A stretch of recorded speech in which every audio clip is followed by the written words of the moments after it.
everybody. Hi, I hope you all are doing great today. It is early in the morning for me, but I think for all of you, it is the evening. So I hope you had a wonderful day. My name is Bridget, and I am a filmmaker and animator in New York. And I am just so excited to be here today. I'm really honored that you all, in the midst of all of this craziness that is happening, you have taken some time to make some art with me today. So I'm really excited. Today we will be learning how to create a stop motion animation from the comfort of your own home. So hopefully after today, you will know how to use the resources in your house as well as your smart device to create your own animated film. At the beginning of the lesson, we'll just learn a little bit about stop motion animation, understand what it is. We'll watch a professional animation and discuss it a little bit, and then we'll dive right into a little animation activity to kind of give you a hands-on example of what it is. So hello, everybody. So before we get started, I would love for everybody to just take a moment and think about what is the difference between a movie that is animated and a movie that is live action or not animated. And I'll give us all just a second to think about that.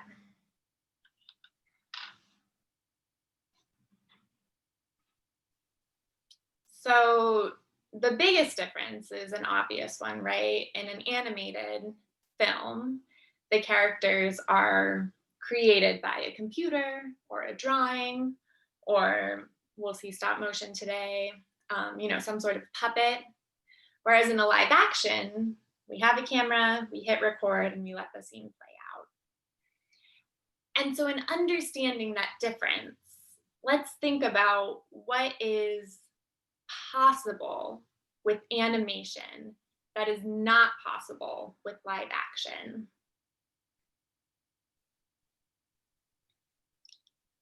And to fuel this question, think of some of the animated films that you've seen. So I'm going to list a few things. I hope you all are thinking of a few things yourself. So in an animated film, we can make animals talk, right? We can make objects talk. We can breathe life into things that don't typically have life. In an animated film, we can make things fly, do backflips, do crazy things. They can take place underwater. They can take place in space. So with animation, all of a sudden, so many different worlds of imagination and creation can happen, and that's not possible with live action. So I'd really like you all to be thinking about this question, what is possible with animation as we talk about a very specific kind of animation, which is stop motion. So let's think about not only the difference between animation and live action, but what is unique and special and possible with stop motion animation. So I'm not sure how many of you know what stop motion animation is, but before I explain it, I'll give you a few examples. So if you've ever seen Wallace and Gromit, that's stop motion animated. If you've seen Nightmare Before Christmas, if you've seen any Leica films like Paranorman or Coraline. So those are all stop motion animated films. So let's think about what is so special about it. So stop motion animation is one of the earliest forms of animation. And it is such an early form. It was possible before computers. It was possible before digital film. Because it's really intuitive. We're really just taking a series of pictures, and then when we put them together, it creates the illusion of movement. So I'll demonstrate. So I have a little button here.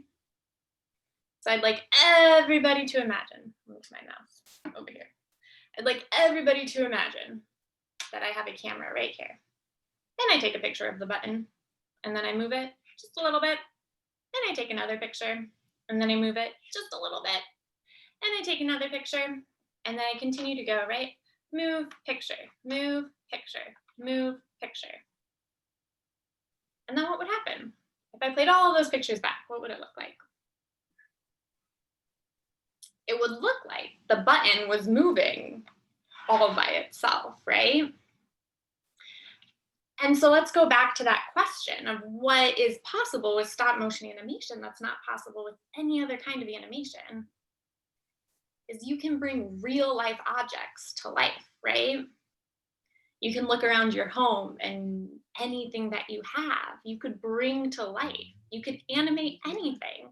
You can't necessarily do that if you are doing computer animation or drawn animation. But with stop motion, you can bring anything around your house to life. And so this is something that I really, really love about stop motion animation. And I always encourage families who are, want to explore different kinds of art making, but don't want to buy a lot of fancy materials or, have to go take a class on anything. Stop motion is the best way to do that because it's so simple and all of the resources are in your house. More than that, I think that stop motion gives you the ability to connect with your home a little bit more or connect with the world around you a little bit more because you can bring to life things that are really special to you. So with all of that being said, I would love to show you a professional stop motion animation. This is an animation by a filmmaker named Pez, that's P-E-S, and he has an amazing library of films on YouTube, and I encourage you to watch them. They're all really great. I will note that a few of them are inappropriate, so maybe watch it first before you share it with your family. But I would love to show it to you all right now. And as we're watching, I'd like you to just think through the process of how exactly do you think this was made, and then we'll talk about it. So Hara and Alex, could you play Western Spaghetti?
I hope you all enjoyed that. I love Pez so much. It is so magical. My favorite is the little candy corn that looks like a flame and kind of flickers in the light. So after watching that, I'm wondering, we kind of saw an example of how to animate a button moving back and forth. But Pez did a lot more than that, right? Things weren't just moving back and forth. He used a lot of different kind of animation techniques. So I'd like us to think through maybe one of those. So I'm going to think of the sugar. So it was the little dice that went into the pan and then dissolved. And so I'd like us all to think, how did he make a dice turn into a smaller dice and then dissolve? So just think about it.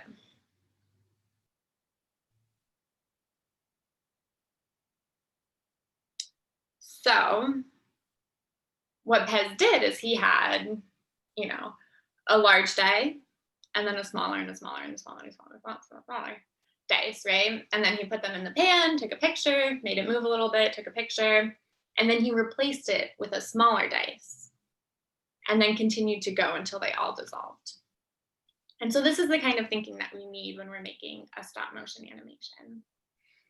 All right, so I hope you all really enjoyed that film. And I think we're ready to create our own, I'm going to call it an animation station. So this is something that you'll be able to make with anything that's around your house. It's a way that we can set up our camera. And there's a couple different ways that you could do this. You can make it so you can break it apart and just bring it out anytime that you're animating. But you can also make it kind of like a permanent fixture in a corner of your home. And so anytime you want to animate, you can go and work on your animation. So I'm not sure if any of you brought materials with you to class today, but if you did, you can create your animation station alongside me. So the first thing you will need is a stack of books and a smart device. On any smart device, so whether it's a tablet or a phone, and after class, there will be some time for questions. So if you have a question about your specific device, I can answer them. But I would love if everybody could download an app called Stop Motion Studio. There's a lot of different stop motion apps around. A lot of them are free. This one happens to be my favorite, but any of them will work really well, and it just depends on what works best for you. After today's lesson, I am very confident that you'll have all of the tools you need to be able to navigate any software.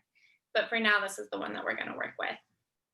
So thinking about how an animation station has to go, right? If this is acting as my camera, we need to have it high enough that I can animate underneath it.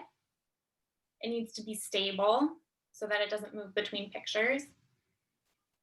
And the camera itself has to be exposed, right? So I would recommend as you are setting this up, you should have the app open with the camera open so that you can kind of see what you're doing.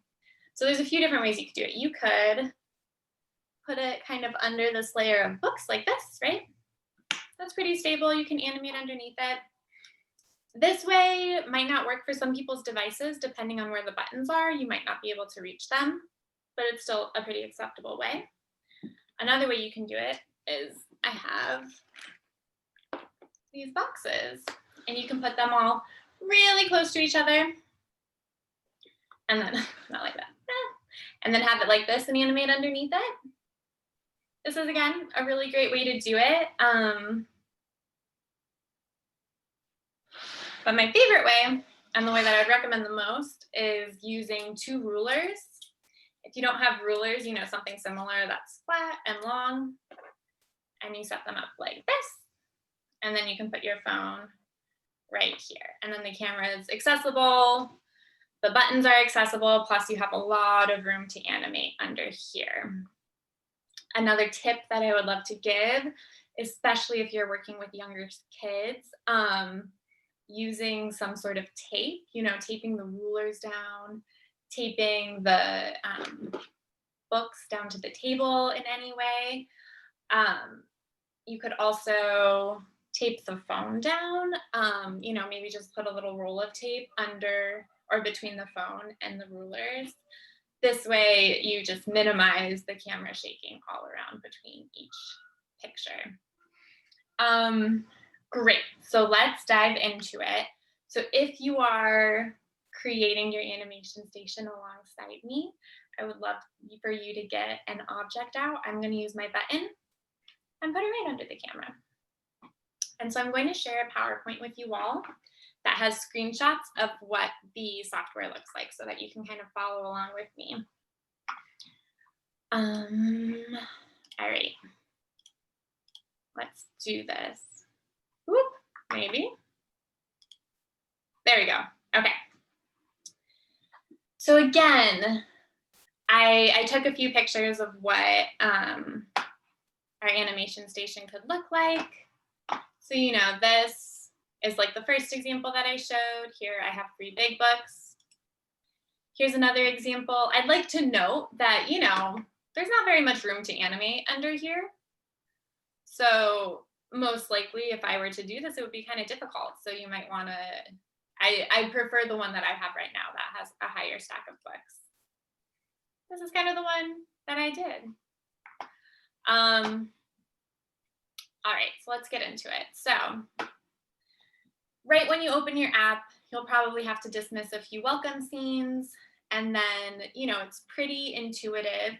You will press, I think, like make a new movie. And then this is the screen that will happen. As I was creating this presentation, I was animating a Cheez-It. So that's what this is over here. So there's a few buttons that I'm going to point out to you that I think are the most important. But as you are animating, I really encourage you to explore the software on your own.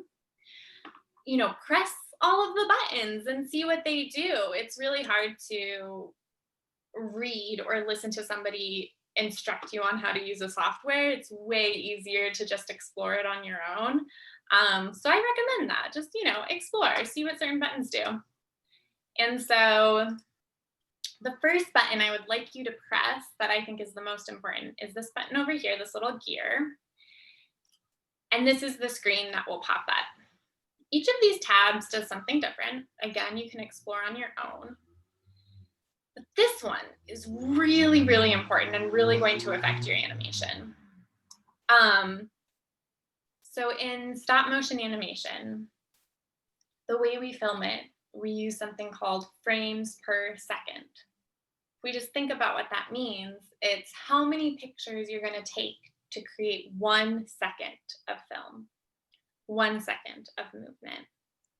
Professional animators like the Pez that we watched, Western Spaghetti, that was created at 24 frames per second. For me, when I create a film, I use 12 frames per second. So I'd like us all to really understand what this means. So if everybody could count to 1 for me, ready? 1. So that's a second, right? It's a very, very short amount of time. So to take 12 pictures for every 1 second is a very ambitious thing to do. However, and again, I would love for you all to explore different frames per second. Let's think about what it would look like if it was only 4 frames per second. So 4 pictures per second. It would look really choppy, right?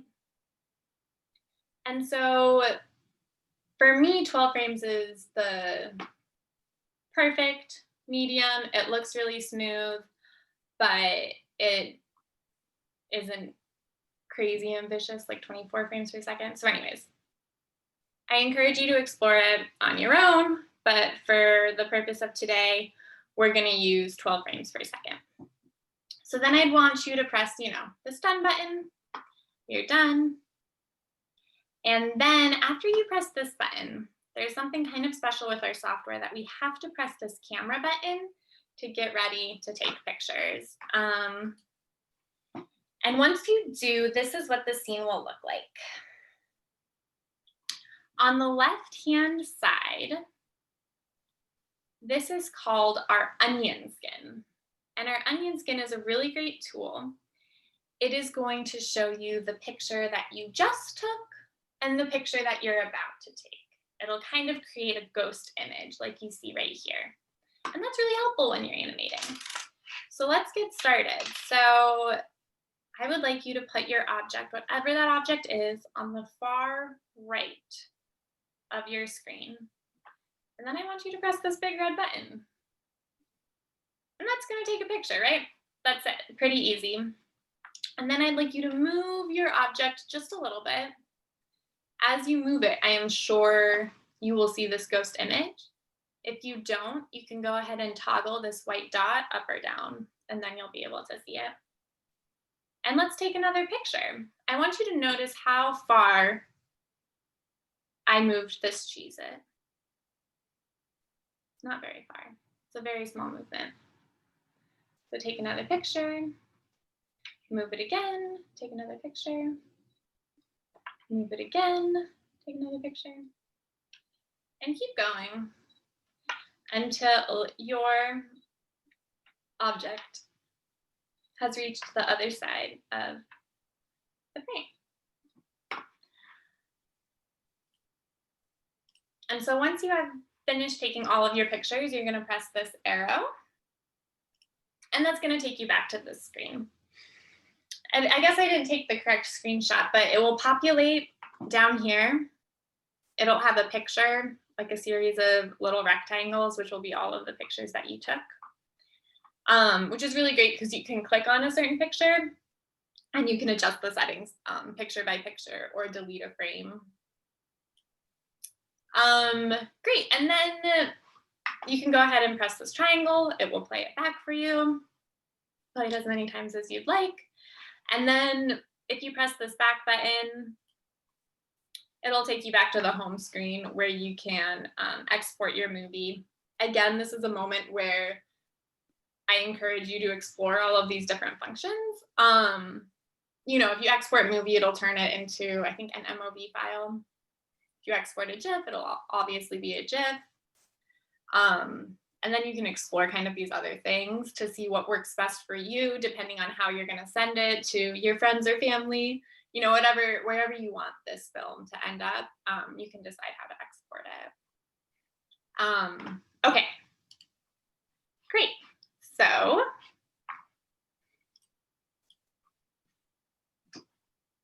hopefully you just created your very first animated film. So I want to show you what I created. So in that short time, I made the button move across the screen, right? Fairly simple. And I would like us to take note of how fast it's moving. Okay, great.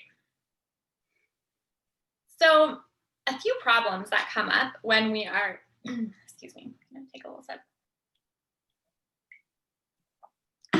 A few problems that come up when we are animating, especially when we're animating and we're not, you know, professional animators, but even professional animators do this, but especially when we're animating with kids, is we take a picture before we move our hand out, and then we have a picture of fingers.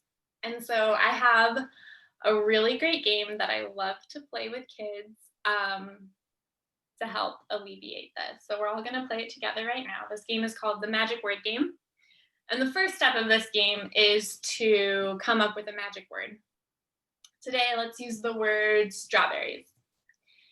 So when I say the magic word, I would like everybody to put their hands like this.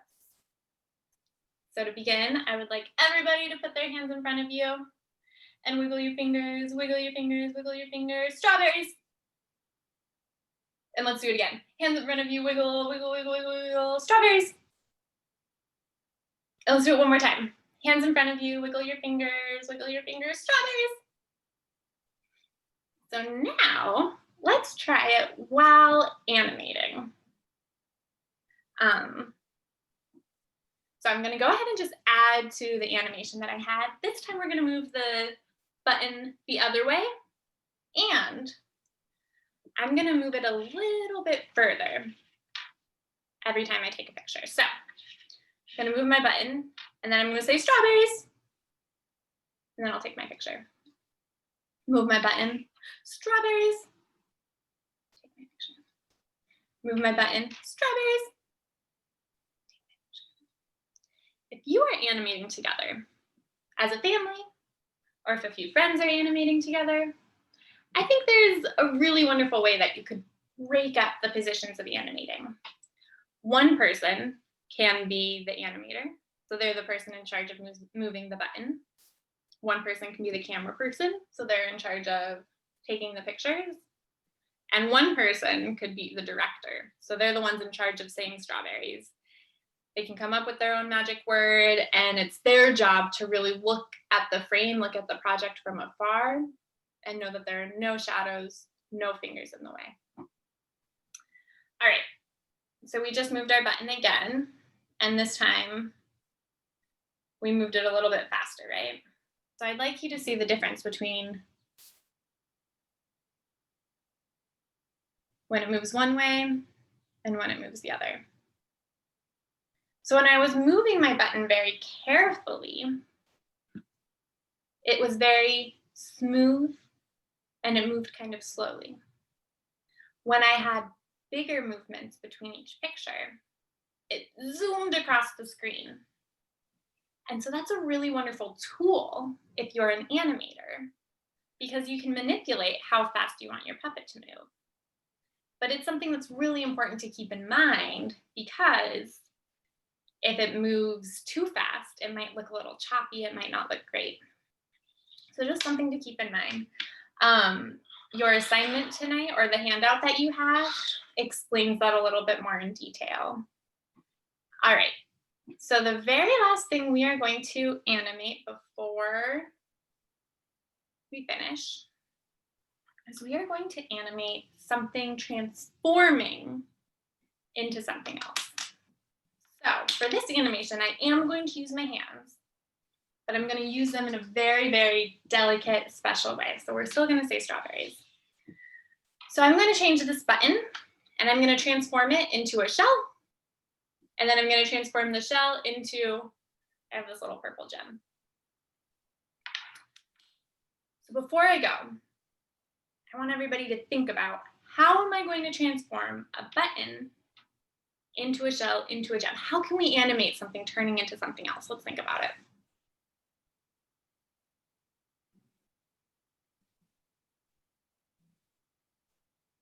So like Pez, when he made the dice smaller and smaller and smaller and smaller, we're going to use that same technique. We are going to replace the button with the next object. This is again where our onion skin is so important, so we can see exactly where the button was and put a different object in it. So my button is going to be right in the front of my screen, or right in the center of my screen, and I'm going to take a picture, strawberries, and then I'm going to move my finger closer to the button, and I'm going to take a picture, strawberries, and I'm going to move it closer, strawberries, and closer, strawberries, and then I'm going to touch it, strawberries, and then I'm not going to move, and I'm going to move my button aside and then replace it exactly where it was with the shell. And I'm going to take a few pictures of the shell.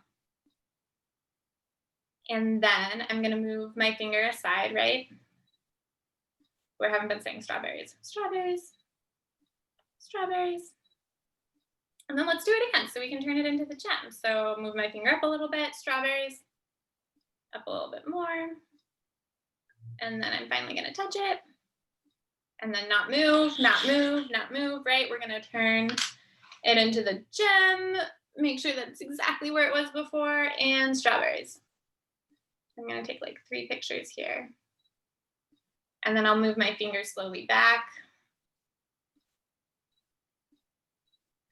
And then I think I'm just going to make my gem spin around in a circle. Strawberries. Strawberries. Strawberries. And then it'll just disappear. Okay, so is everybody ready to see what we just created? So all of that was 28 pictures. So it's just a little over 2 seconds is what I'm going to show you.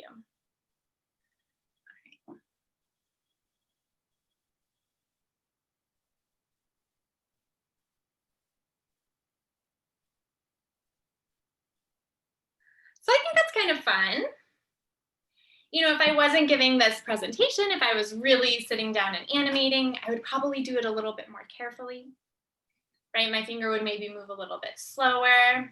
Maybe I could do something where when I finally touch the button and the button is transforming, it could blink.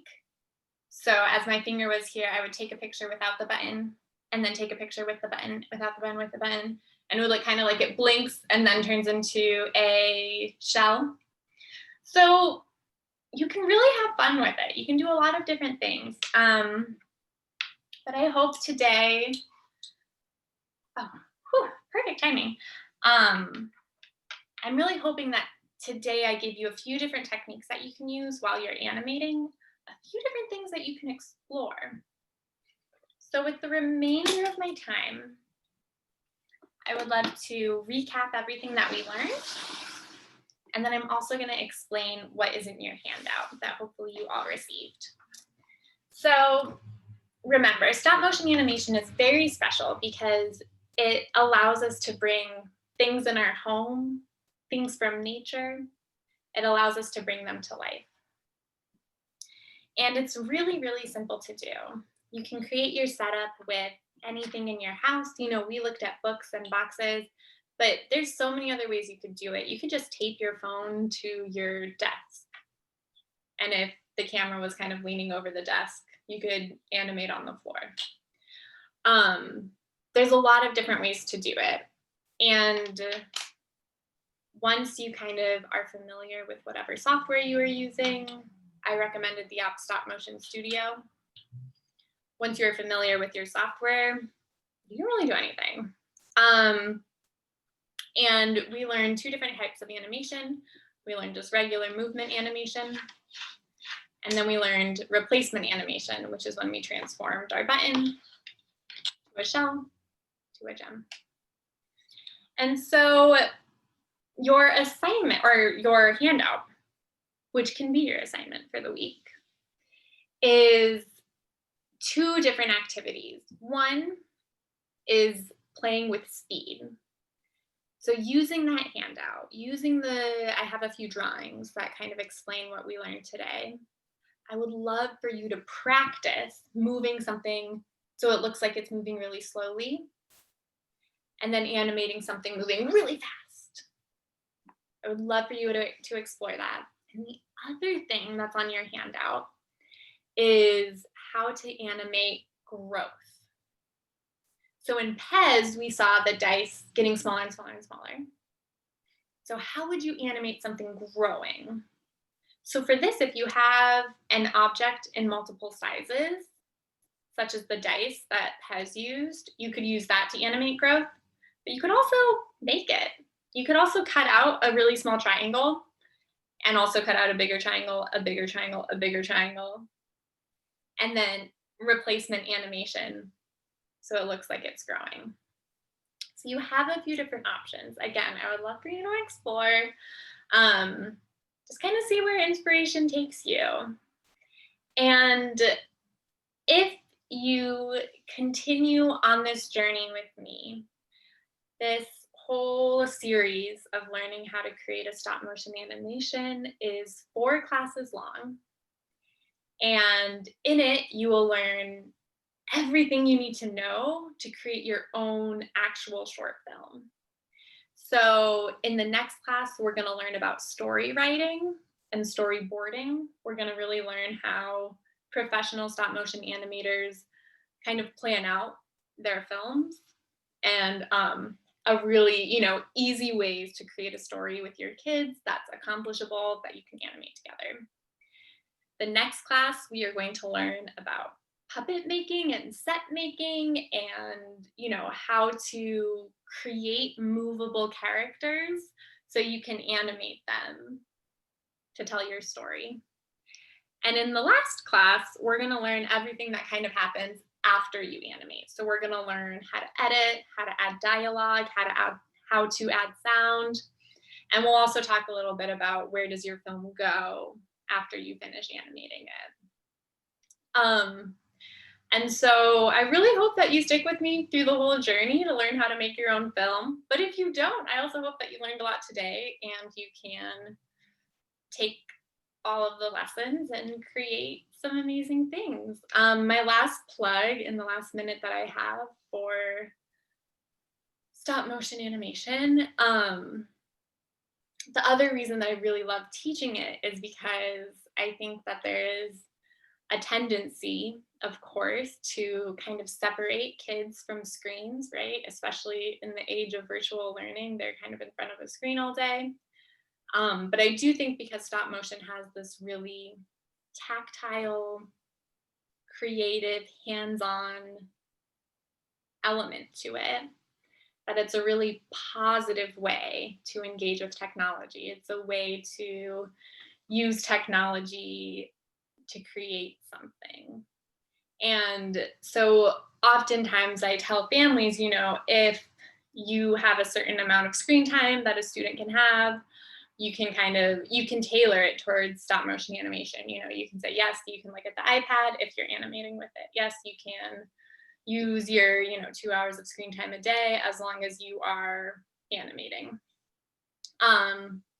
So I think that it's just a really, really great way to kind of make art, but using technology. All right, so that is everything from me. I think we are right on time. So I would love to open the floor to questions. If you all have any questions for me about stop motion animation, about creating it at home. And I do have a list of questions that I'm often asked that I can also go over with all of you.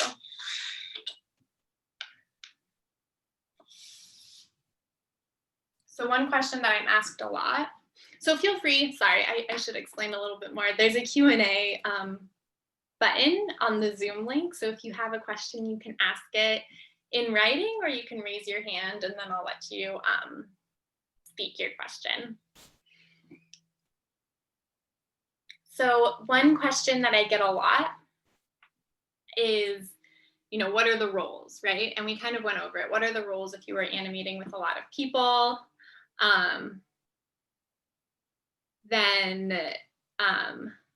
Oh, thank you so much. I'm happy that you'll be at the next session. So if you're animating with a lot of people, if you have a large family, how do you break up the roles? So like I said, the 3 big roles are animator, camera person, director. I recommend that you switch the roles, every 10 minutes or so. Or you could break it up by scene, like, this student will animate this scene, and then when you move on to scene 2, this person's going to animate it. You can also, we just animated with one object at a time.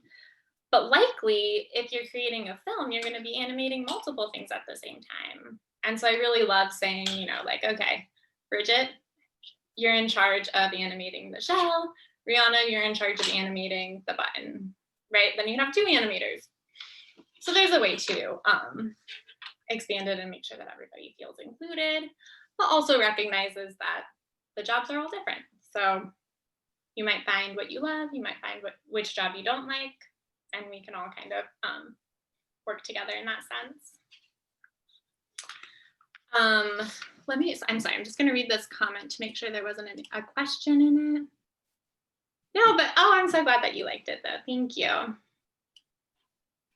Another question that I get is about kind of just materials, what materials are realistic to animate with.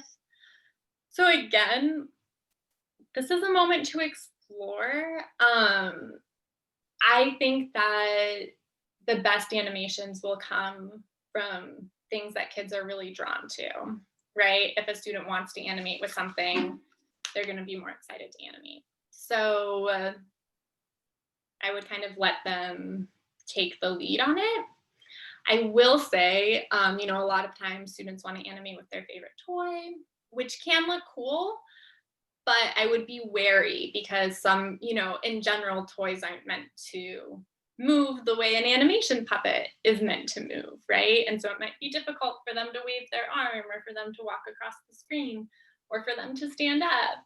And so I would, discourage using toys unless you really think through how you're going to animate with it. But my very favorite thing to do, I'm not sure what the weather is like in Abu Dhabi for you all, but is to go outside and take a walk and pick up leaves or pick up sticks or rocks or kind of whatever is calling to you, and then bring them back to your home and animate with them. I think that that always ends up looking really cool. I would also encourage you, especially for kiddos who are smaller or who don't have very much mobility in their hands, um, to use animation as a way to build fine motor skills, right? Or gross motor skills. And so, something I really like to do, I'll pick up, right now it's fall in New York. And so I would pick up a bunch of dead leaves and I would put them in a bucket and I would put the camera up here.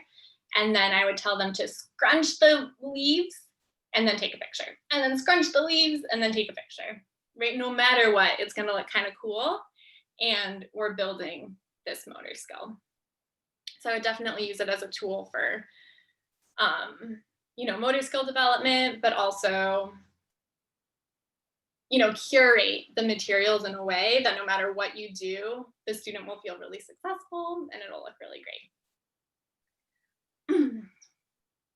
All right, so I'm just gonna check to see if there are any questions. I have a few more FAQs, so.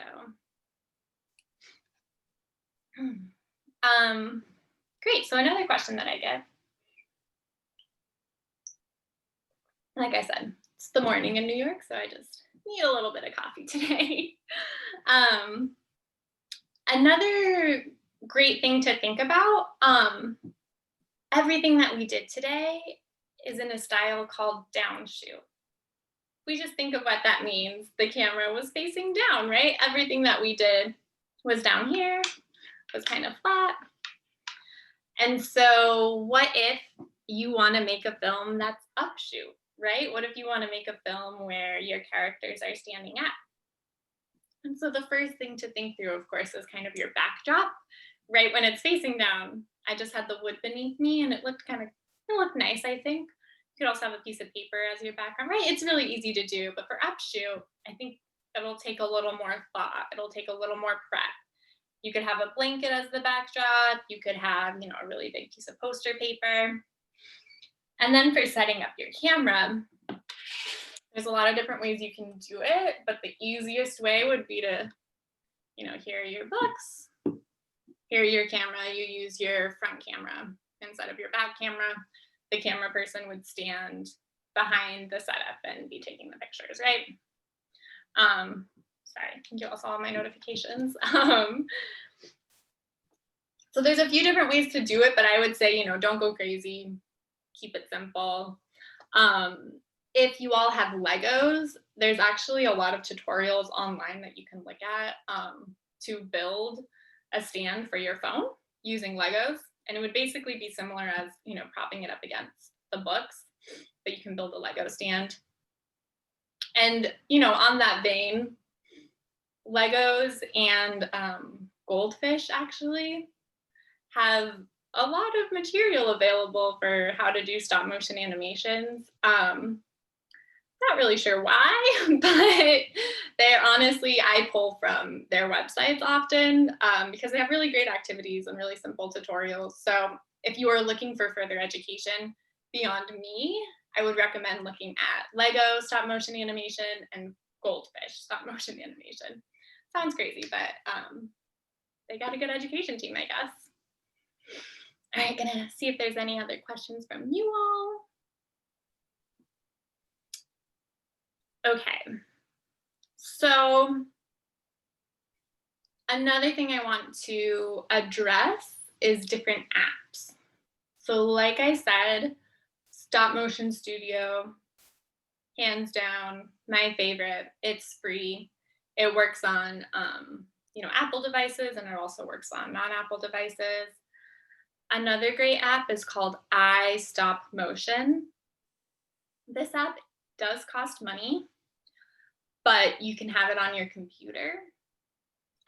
So if folks don't have a smart device, but obviously you all have some sort of computer because you're in this Zoom meeting, So you can use iStop Motion. I think it costs about $10, but you can download it onto your computer and then use your computer camera. And then for that, if that is the way that you're going and you have some questions about the animation station setup with your computer, let me know. But because the computer stands up by itself, I don't think that it would actually be as difficult as with a phone or an iPad. The other thing is, oftentimes when folks have tablets or iPads, they also have a stand. And I would recommend you use the stand instead of the books, because it's there already and you're probably already familiar with it. So if you have a tablet or an iPad, go ahead and try using the stand that you already have. If not, the same setup will work, right? You just might need to separate the rulers a little bit more because it's a little bit bigger. But yeah, like I said, just go ahead and go to whatever app store you use and see what's in your price range and what works with your device. And knowing what I've already explained about frames per second and knowing the basics of stop motion animation, right? Taking a picture, moving, taking a picture. And then knowing about the onion skin. Now that you all have all of that knowledge, all of that is applicable no matter what software you're using. It'll all be the same. Okay.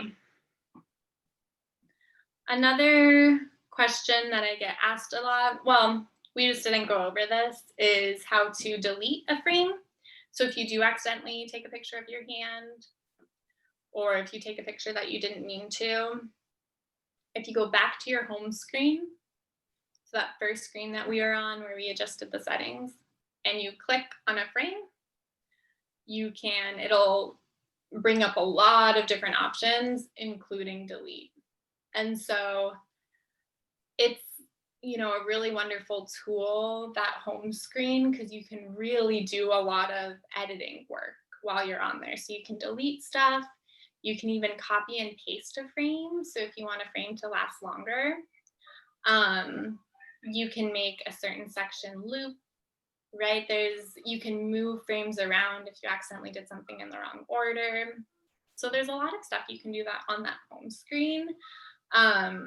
Again, it's something that you'll just have to try out on your own and explore it. Once you've done your first animation, maybe it's a few seconds, maybe it's like 30 frames. Once you've done that, you can really just like mess with it and see what happens. Okay. Another question I get a lot, not necessarily from parents, but from kids, is, how long does it actually take to animate a full movie, right? Either a full-length movie, or if you all are kind of aiming for a 2-minute movie, how long realistically is it going to take to animate that? So my blanket answer is, the more thought you put into it, the more care you put into it, the longer it takes, the better the movie is going to be, right? If you really rush through your animating of your 2-minute film, it's not going to be a great 2 minutes, right? And so I would, recommend taking it slow. In the classes that I've taught, in the students that I work with, typically you can create your animation in, we usually set aside 3 classes to work on our final product. And so that's 3 or 4 hours of work to create 2 minutes of film. But I wouldn't worry so much about the actual animation, how long the animation is going to take. You're going to learn your style. You're going to get comfortable with how long it takes to animate a few seconds. I would think a lot more about all of the prep that goes into it, right? How long are you working on your story? How long are you working on creating your puppets and your sets? because that's kind of the work that's going to take the most time, right? You do all of this work just so you can get to the animating phase. And then hopefully the animating phase is the fun stuff. I mean, it's all fun, but once you get to the animating phase, it should be easy because you've done all of this prep work before. Okay, great. So the very last frequently asked question that I have is recommendations for other animators. So I told you about Pez, that's P-E-S. He's a really great animator, recommend his YouTube page for sure. As far as the full-length movies go, if you want some examples, you've probably seen a lot. Aardman Studios is the one that makes Wallace and Gromit and a lot of other films like Wallace and Gromit. I also recommend Laika, L-A-I-K-A. They're the studio that makes things like Kubo and the Two Strings. So they're really wonderful. And then also there's a few Tim Burton films. Those ones are definitely for an older kid, you know, things like Nightmare Before Christmas, Corpse Bride, definitely for an older audience. And then for short animations, if you stick with me, I'll definitely show you a few examples, but I would recommend Mighty Oak Studios. It's Mighty Oak, like an oak tree, very mighty oak tree. If you go on their website, they have a lot of different films. They're an animation studio based in New York, and they're really great.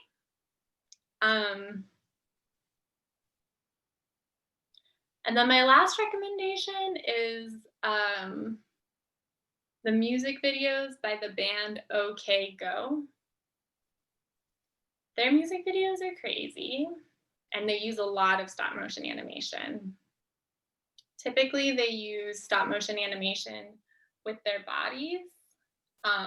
So that's a special kind of animation called pixelation. And I would just recommend looking at their YouTube page. They have a lot of crazy videos that are really fun to watch. And even the ones that aren't stop motion always inspire me to create some amazing art. So definitely a big recommendation.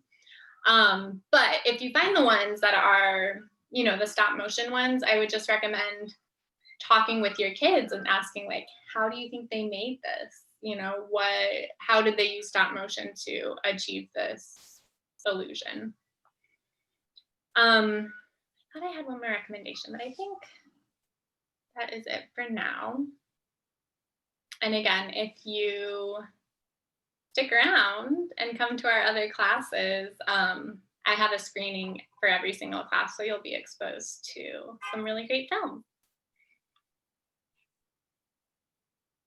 All right, my friends, those are all my frequently asked questions. So if you have any questions, now is a really great time to ask them. And I'm just going to check through the chat and make sure there aren't any other ones.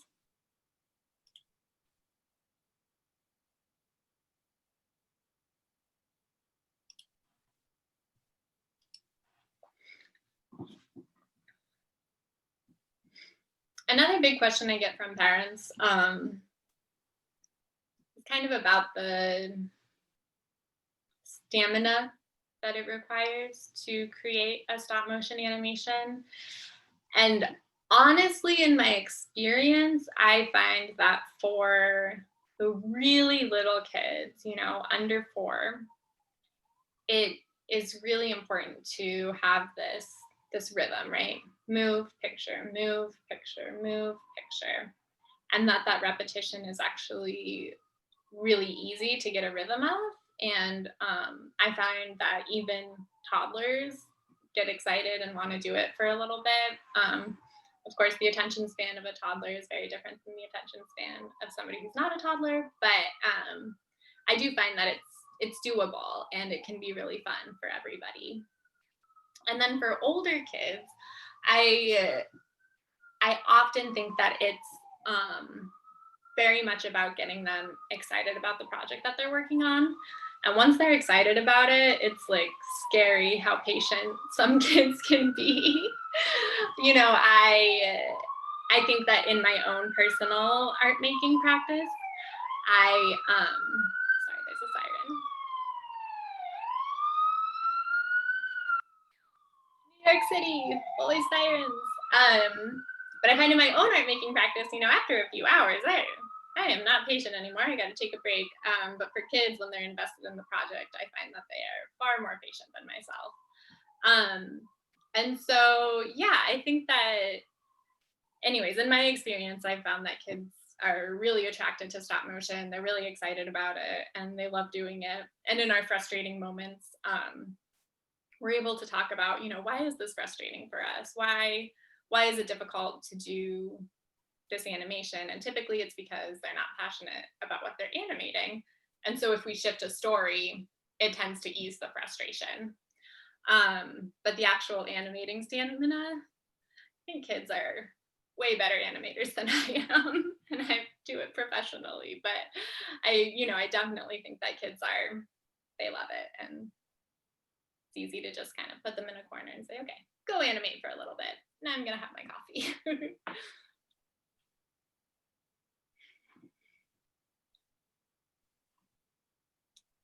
All right, any questions, anyone? You can use the Q&A if you want to put it in the chat box. Any questions or thoughts about everything that we learned?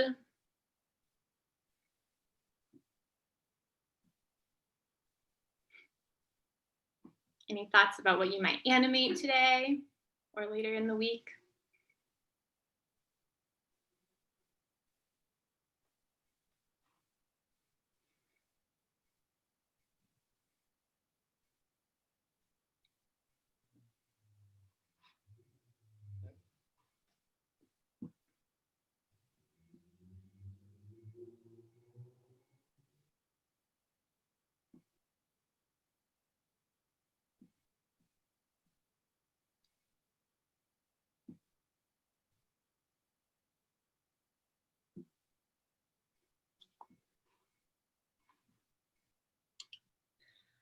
One last thing before I leave you all, unless you have any questions, I can answer them.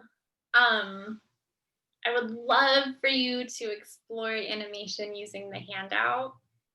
And if you do create something that you're very proud of, you can upload it onto, I think there's a portal in the website. I think you all should have it. If not, email the folks at Bright Start. But you can upload it and then I can watch it and I can give you feedback and let you know what I think. Every class will have some sort of handout and something that you can do at home. And I would love if you could upload everything.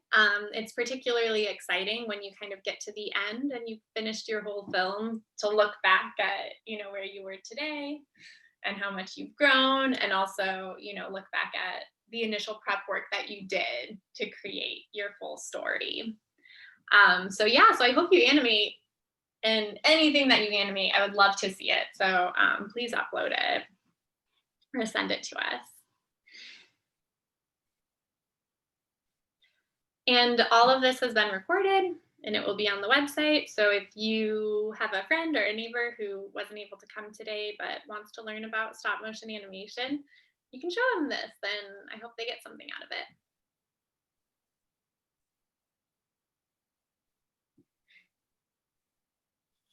Okay, and we'll stick around for just the last couple minutes. If anybody has any other questions.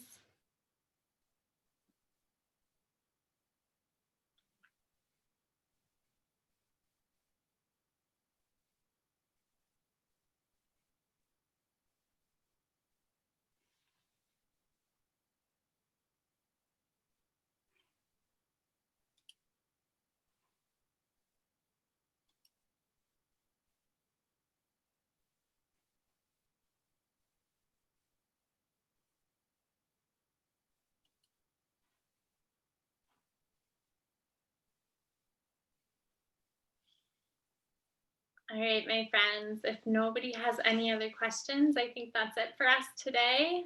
So thank you so much for joining me, and I hope you create something great with your families. Bye, everyone.